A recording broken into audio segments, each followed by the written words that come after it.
Word to your mother, boys and girls. It's your boy Sniper Wes coming at you here from sniperpicks.com on Wednesday, July 31st, 2024, with some season win totals for the NFL. You guys asked for it, and I'm going to give it to you. So, taking a look at the NFC West here, and I think I got a pretty good beat on it. I actually live right down the street from Rams camp, so I'm going to go check out Rams camp a couple times, and I'll probably go check out Cowboys camp too. They're up in Oxnard, which is about 30 miles north of where I am right now in California. But let's go ahead and get to these season win totals. I already did the promo in the video today, so we don't need to get into that again. We'll go ahead and start with the Rams. So their over-under is 8.5. Their season starts right where it ended, okay? They played Detroit in the playoffs last year. It's going to be on Sunday Night Football. They're going back to Detroit. That's where they open up their season. If you remember, they actually almost won that game. It was only a one-point game in the playoffs. Who knows what could have happened if the Rams did win that game? Who knows how far they really would have went, right? Because the Lions wound up going to play the 49ers. It could have been the Rams playing the 49ers, and who knows what would have happened. But, the Lions won, and what happened. But, McVay and his staff, they do a really good job developing players. Guys like Puka, he had a great year last year. He was a rookie. Byron Young was a rookie. He had 8.5 sacks. Defensive tackle Kobe Turner had a great rookie year. They drafted Jared Verse and Brandon Fiskey in the first round this year. They did lose Raheem Morris, right? He was their D coordinator, but now he's the Falcons head coach. So Chris Shula is going to take over. But I still think the Rams are going to be pretty good, as Larry David would say. I do like them over the win total here. I think they're going to be extremely competitive. Remember, too, the Rams do not leave the city of L.A. for the entire month of October. They have a bye in October, and they play the Packers, the Raiders, and the Vikings. In that stretch, the Packers game, that's going to be a tough game, but they could at least go 2-1 in the month of October and not even leave the city of LA.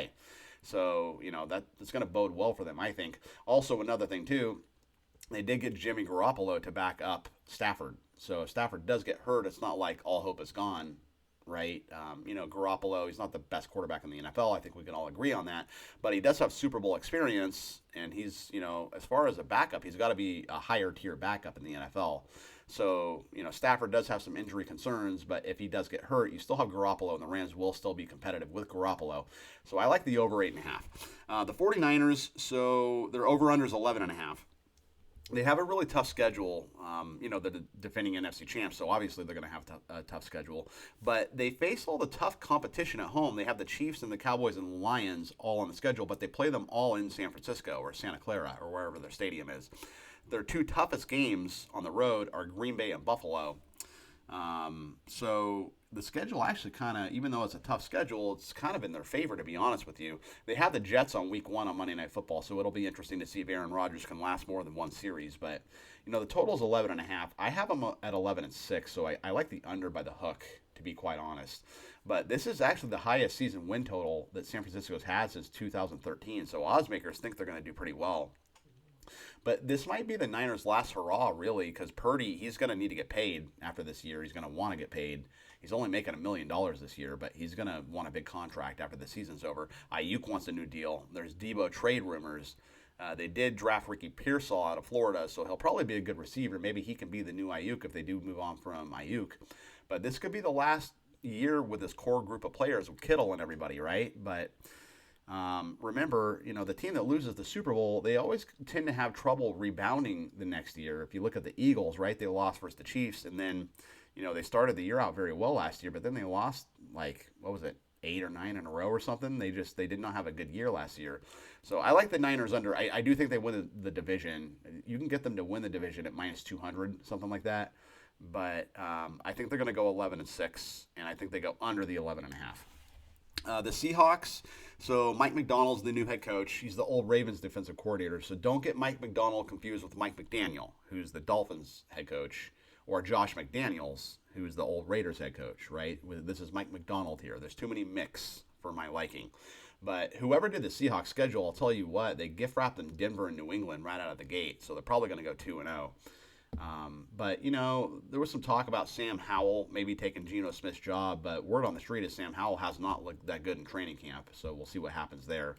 But I think McDonald's going to bring some defensive intensity back to Seattle, a.k.a. the Legion of Boom.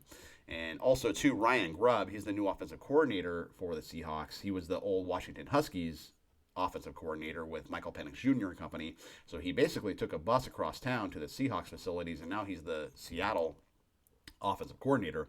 And Jackson Smith and Jigba, or JSN, as everybody calls him, he did not like the old offensive coordinator, so he's probably going to be happy that Ryan Grubb is the new offensive coordinator. I think they're going to air it out to JSN and DK Metcalf and company. And I do think Seattle's a team on the rise. I think they're going to play really good defense under McDonald. I like them over. They're over under a 7.5, and I like them over the 7.5.